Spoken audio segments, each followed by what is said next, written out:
दोस्तों, महाराष्ट्र से लेकर बिहार तक, महाराष्ट्र में खटपट तो बिहार में बवाल।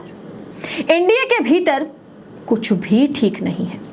एनडीए में all is not well. Bihar से महाराष्ट्र तक एनडीए के सहयोगी आमने सामने आते दिख रहे हैं। ये बीजेपी नेतृत्व को परेशान कर रहा है। मोदी शाह को समझ नहीं आ रहा कि सहयोगी दलों के मुखियाओं के साथ वो करे तो करे क्या। ऐसा इसलिए क्योंकि महाराष्ट्र में जल्द ही चुनाव की घोषणा होने जा रही है। महायुति गठबंधन में रार को पार्टी जल्द दूर करना चाह रही है, लेकिन कर नहीं पा रही है। वहीं जेडीयू और चिराग पासवान को भी बीजेपी नाराज करना चाहती तो नहीं है, लेकिन नाराज कर बैठी है। बिहार में भी अगले साल विधानसभा का चुनाव है। सीटों के बंटवारे को लेकर, फॉर्मूले को लेकर तीनों में बात बन नहीं पा रही है। अब पूरा मामला मैं बताऊंगी आगे विस्तार से कि महाराष्ट्र और बिहार में मोदी शाह को समझ नहीं आ रहा कि वो सहयोगियों के साथ क्या करे, कैसे उन्हें मनाएं और कैसे नाराज ना करें। लेकिन बीजेपी किस तरह से एनडीए सहयोगियों को महाराष्ट्र में और बिहार में साइडलाइन करेगी, उसका खुलासा आज के एपिसोड में होगा। तो आखिर तक वीडियो में बने रहिए। पहले चैनल को सब्सक्राइब करें, फिर वीडियो में आगे बढ़ें। नमस्कार, स्वागत है आपका देश नीति पर। मैं हूं आपके साथ अदिति।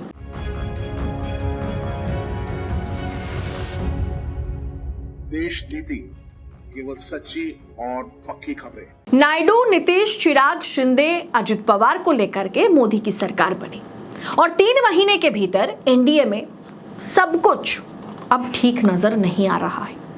चीजें खराब होने लगी हैं। केंद्र के सत्ताधारी बीजेपी के नेतृत्व वाले एनडीए गठबंधन में कुछ भी ठीक नहीं चल रहा। महाराष्ट्र से लेकर बिहार तक सियासी गलियारों से जैसी खबरें आ रही हैं, कम से कम वो यही इशारा करता है कि मोदी शाह ना परेशान नजर आ रहे हैं कि कब कौन दगा दे जाए, कब कौन धोखा दे जाए, इन्हें समझ नहीं आ रहा। पहले दोस्तों बात करते हैं बिहार की। वहां रेलवे स्टेशन के नाम बदलने की मांग को लेकर बीजेपी और जेडीयू नेता आमने सामने हैं। बीजेपी और जेडीयू पार्टी आमने सामने है। इसकी शुरुआत कैसे हुई बताएंगे आगे। उधर बिहार से एनडीए में शामिल एलजेपी रामविलास पासवान की पार्टी जो है, चिराग पासवान भी लगातार अलग फॉर्म में नजर आ रहे हैं। अब मोदी जी के लिए वो भक्ति उनका नजर नहीं आ रहा। जातीय जनगणना लेटरल एंट्री से पोस्टिंग पर उन्होंने बीजेपी नेतृत्व से अलग रुख अपनाया। इससे सवाल खड़े होने लगे और लाजमी भी है कि आखिर पीएम मोदी के हनुमान की प्लानिंग क्या है। वहीं बात करें महाराष्ट्र की, तो चुनाव से ठीक पहले अजित पवार की एनसीपी नाराज दिख रही है। अजित पवार के साथ मोदी जी का या बीजेपी की बात बन नहीं पा रही है। अजित पवार के पास 42 विधायक है, ऐसे में नाराज करना भी उचित नहीं होगा। शिंदे गुट की शिवसेना के एक नेता की ओर से दिए गए विवादित बयान से मामला और गर्म हो गया। आखिर मामला है क्या जिससे चुनाव से ठीक पहले महायुति की एकजुटता पर सवाल खड़े हो रहे हैं।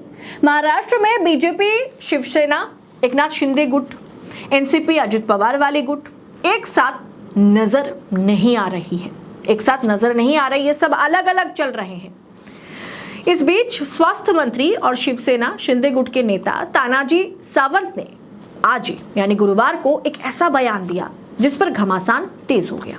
उन्होंने कहा कि कैबिनेट की बैठकों में अजित पवार के बगल में बैठते तो है, लेकिन बाहर आने के बाद उन्हें उल्टी आने जैसा महसूस होता है। शिंदे गुट के स्वास्थ्य मंत्री कह रहे हैं कि हम अजित पवार के साथ बैठते तो हैं कैबिनेट में, लेकिन अजित पवार के पास बैठने के बाद, बाहर आने के बाद मुझे उल्टियां आने लगती है, मुझे अच्छा महसूस नहीं होता। सावंत ने गुरुवार को ये बयान दिया। एक तरह से आप कह सकते हैं कि ये बयान अजित पवार के गाल पर जोर का तमाचा है। उनसे जो नफरत एकनाथ शिंदे की गुट करती है, उसका जीता जागता ये उदाहरण है। अब दोस्तों, उनका ये बयान सामने आया। एनसीपी अजित पवार खेमे ने इस पर नाराजगी जताई। महाराष्ट्र के सीएम एकनाथ शिंदे से तानाजी सावंत पर एक्शन की मांग अजित पवार गुट कर रही है। उधर शरद पवार की एनसीपी ने भी मौके का फायदा उठाने की कोशिश की। एनसीपी जो कि शरद पवार वाली गुट है, उन्होंने कहा, प्रवक्ता उनका जो है महेश तापसे ने दावा किया कि अजित पवार अपना आत्मसम्मान खो चुके हैं। वो बीजेपी के साथ है तो वो एकनाथ शिंदे के साथ है, लेकिन आत्मसम्मान, सेल्फ रेस्पेक्ट उनका पूरी तरीके से खत्म हो चुका है। अब उनका कोई मोल भाव रह नहीं गया गठबंधन में। एनसीपी के साथ गठबंधन को लेकर के शिंदे के नेतृत्व वाली शिवसेना के भीतर भी असंतोष बढ़ गया है। तो वहीं बीजेपी वाले भी कहते हैं कि अजित पवार को लेकर के इस तरह से समझौता बीजेपी कर लेगी, इसकी उम्मीद नहीं की गई थी। इसके बारे में हम सोच भी नहीं सकते थे। अजित पवार को सरकार में शामिल करने को लेकर के हम लोगों में बेचैनी बढ़ी है और फिर भी हम एडजस्ट करने की कोशिश करते रहे। अब चुनाव का मौका है, जितना जल्द हम अजित पवार को अलग कर सकते हैं उतना अच्छा है। मंत्री तानाजी सावंत के बयान ने अजित पवार को चोट पहुंचाई। अजित पवार को दिखा दिया कि उनकी औकात क्या है। बीजेपी वाले भी अजित पवार को अपनाने से कतराते हैं, लेकिन 42 विधायकों के चलते अजित पवार को आला कमान जो है भाव देते हैं। दोस्तों, अजित पवार की गुट ये दावा कर रही है कि जो शरद पवार वाली गुट है ना, उसे 25 सीटें भी नहीं मिल सकती। इसीलिए हताशा के चलते वो इस तरह के व्यवहार, इस तरह की बयानबाजी को अपना रहे हैं। सोचिए, जिस गठबंधन में ये तीनों हैं, उसी की 2 पार्टी आपस में लड़ रहे, एक दूसरे को कह रहे हैं भाई तेरा 25 से कम सीटें आएगी इसीलिए तू बौखलाई हुई है। तो सोचिए, कम सीटें आएगी तो वो भी तो हार जाएगी ना, जो गठबंधन है वो हार जाएगा।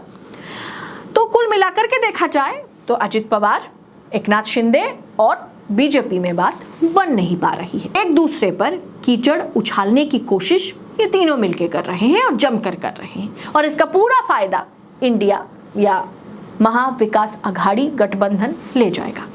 अब बात बिहार की कर लेते हैं, क्योंकि एनडीए का हिस्सा है बिहार। लोकसभा चुनाव से ठीक पहले महागठबंधन छोड़कर एनडीए में लौटे नीतीश कुमार की पार्टी ने तेवर तल्ख बदल लिए है। ये बात तब की है जब नीतीश कुमार सरकार में मंत्री नीरज सिंह बबलू ने बिहार की बख्तियारपुर रेलवे स्टेशन का नाम बदलने की डिमांड कर दी। उन्होंने कहा बिहार में भी रेलवे स्टेशन और शहरों के नाम बदलना जरूरी है। इस पर जेडीयू ने करारा पलटवार किया। बीजेपी नेता बख्तियारपुर का नाम बदलना चाहते हैं, जेडीयू वाले नहीं चाहते नाम बदलना। जेडीयू ने कहा कि बीजेपी नेता को इतिहास का ज्ञान नहीं, इसीलिए ऐसी डिमांड कर रहे हैं। फिलहाल अचानक सामने आए इस मुद्दे से जेडीयू बीजेपी में घमासान की आहट जो है वो महसूस होने लगी है। अब दोस्तों, बात खुद को पीएम मोदी का हनुमान बताने वाले चिराग पासवान की कर ले तो वहां पर भी झोल ही झोल है। पीएम मोदी की हर बात का समर्थन करने वाले चिराग पासवान पिछले कुछ समय से सरकार के खिलाफ, मोदी के खिलाफ मुखर होकर बोल रहे हैं। केंद्र सरकार में मंत्री और लोक जनशक्ति पार्टी जो है, रामविलास पासवान की पार्टी, जिसके राष्ट्रीय अध्यक्ष चिराग पासवान हैं, जो मोदी कैबिनेट में मिनिस्टर हैं, उन्होंने जनगणना पर बीजेपी के खिलाफ रुख अपनाए। चिराग पासवान ने कांग्रेस नेता राहुल गांधी और सपा मुखिया अखिलेश यादव की जातीय जनगणना वाली मांग का समर्थन किया और वहां से बवाल शुरू हो गया। उन्होंने कहा कि हमारी पार्टी चाहती है जातीय जनगणना होनी चाहिए। इससे पहले चिराग ने यूपीएससी में लेटरल एंट्री वाले मामले पर भी मुखर होकर बीजेपी का विरोध किया था। बीजेपी सरकार मतलब मोदी सरकार का विरोध किया था। इसी से सवाल उठ रहे हैं कि आखिर चिराग पासवान के मन में चल क्या रहा है, महाराष्ट्र में क्या चल रहा है, बिहार में क्या कुछ चल रहा है। कुल मिलाकर के देखा जाए तो मोदी के 4 सहयोगी दल, अजित पवार वाली एनसीपी, शिंदे वाली शिवसेना, नीतीश कुमार वाली जेडीयू और चिराग पासवान वाली एलजेपी जो है वो पूरी तरीके से बीजेपी के खिलाफ, मोदी शाह के खिलाफ नजर आ रही है। यानी एनडीए जो है वो किसी भी समय इस तरह से पलट सकता है। एनडीए का नाव जो है वो पलट सकता है। एनडीए के नाव में जो लोग सवार है ना, मोदी के सहयोगी बनकर, वो किसी भी समय दूसरे नाव में सवार हो सकते हैं। ऐसे में 240 वाली बीजेपी सरकार, मोदी सरकार की पतलून जो है ना गीली हो गई है। अब कैसे इससे मोदी जी निपटेंगे, वो ऊपर वाला ही मोदी जी को बचा सकता है। आपको क्या लगता है कि आपको भी वो सुगबुगाहट वो महसूस हो रही है कि एनडीए में कुछ भी ठीक नहीं है, भले ही ठीक दिखाने की कितनी भी कोशिश बीजेपी क्यों ना कर ले। आप अपनी राय इस पॉलिटिकल एनालिसिस पर कमेंट बॉक्स में जरूर लिखिएगा। बाकी ऐसी तमाम खबरों को हम आप तक पड़ताल के साथ पहुंचा सके, इसके लिए चैनल को सब्सक्राइब जरूर कीजिएगा। बहुत बहुत शुक्रिया आपका। इस वीडियो में फिलहाल इतना ही, जल्द होगी मुलाकात। जय हिंद, जय भारत।